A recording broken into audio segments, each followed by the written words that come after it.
Okay, I'll be doing my review on the Ruger American Rifle 308 caliber.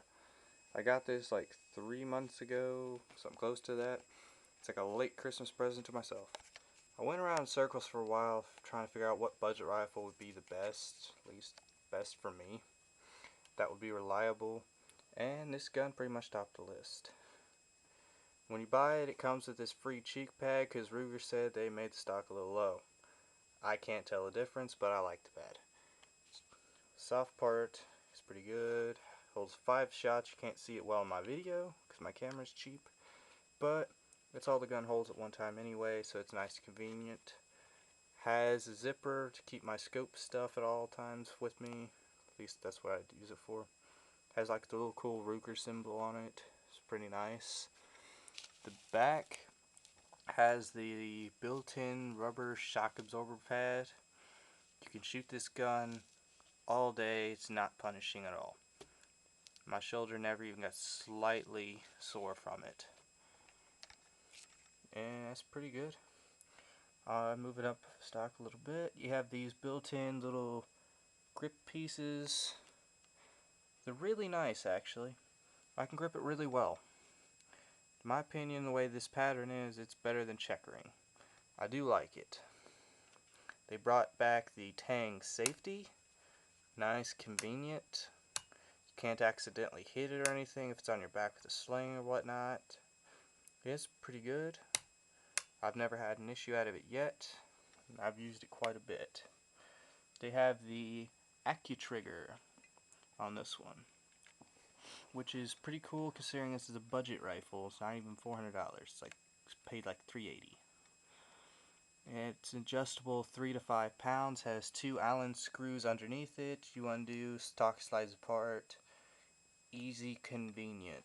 There's no special tools, no dumb little anti-tamper bolts like on my other gun. That's annoying. Has a 4-round, it holds 4 rounds rotary magazine. Really good. I was kind of skeptical about it being plastic and all, but it's pretty nice. The only part that has any bit of wear at all to it is right here at the tip where the bullets will brush it. Well, some of them at least, because I use some NATO rounds in this, which do work pretty decently. They're not the greatest, but they're cheap. Yeah, it's the only time I had everything that wore like a little bit after a couple rounds, and I've never had an issue again. And it's the only part it wore, so no worries there. And it's just that low tip. Moving on, the chamber part of it, it's smaller than on most guns, but it's really nice.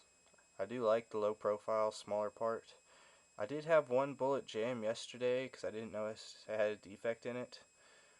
But it takes a little bit more time to get out, but it's pretty nice. The bolts on this hand, it's a 70-degree bolt. It will not hit any scope, anything you decide to put on it. I do like that because if I put all that money into a scope, I do not want the bolt hitting it. That is very convenient. The bolt slides very smoothly, and when you pull it all the way back, unlike a lot of other budget rifles like the Savage Axis and the Remington 770, it doesn't get stuck at all, ever. It has less jiggle to it than most bolt action guns, especially given the fact it's a budget rifle. It's really nice. It's like a 2 cam, 3 lug, whatever bolt. It's really nice. I absolutely love this. This is like the greatest part of the gun. It's conveniently easy to use. I've cocked this thing with my pinky before just to see if I could do it, and success. Easily. Takes no effort. Moving on. Up on the front stock, it's thinner profile than most stocks, but it's got these little built-in molded pieces in the plastic. I like it still more in checkering because I can grip it better than my other gun that has checkering. It's really convenient. I like the fact that it's a little bit thinner because if you have smaller hands like I do, and it's better to grip. Unlike a Mossberg, most of their shotguns and guns, stocks are fat. I have a hard time getting my hands around them. You won't have that issue here. I'd say the Blue Barrel, Hammer Forged, something crowned. I don't always remember Sorry for about that one. 110 twist, 22-inch barrel. It's really nice.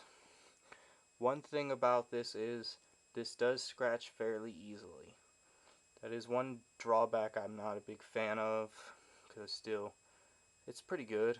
Better than most, I guess, at least my opinion.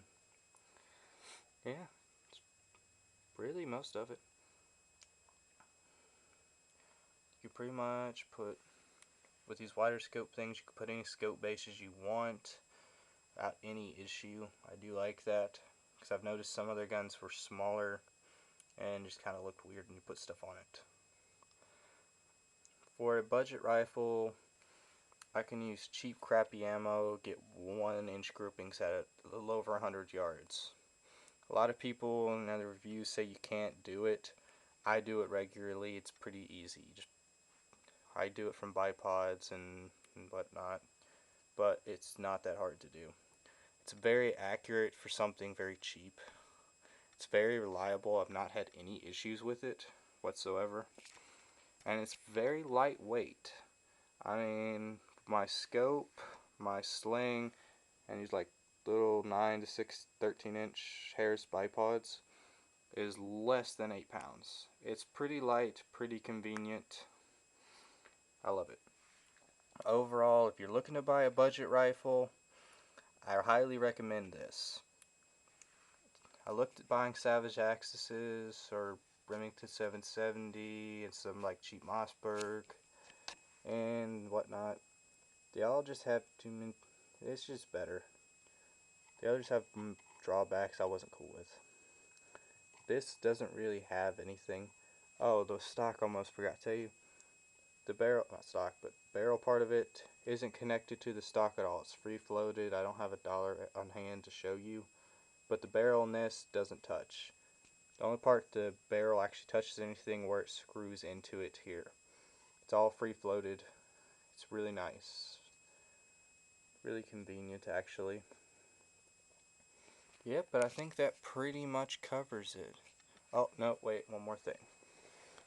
To take the bolt out, this little push-in piece, I don't know what it's technically called, or don't remember.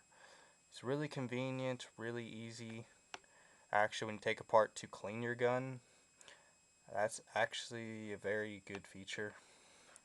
I do like that. And I do like the bright red Ruger symbol on the bottom. To me, it looks cool being black. One thing I wish Ruger would do is have different color stock options. Other than that, I think that pretty much covers it. At least, I believe. Oh, and I do run NATO rounds to this gun. You can use the regular 308 or NATO, if I don't remember if I said it or not. It's pretty convenient. You're able to use cheap rounds like that just to play around with, target practice. Yeah, because nobody wants to buy a box of Hornady Customs to shoot a barrel. If I can buy cheap FMJs that won't jam or nothing hardly, yeah, I'm going to buy those to play with. Then I'll buy my Federals for everything else. And at least I think that's got it all.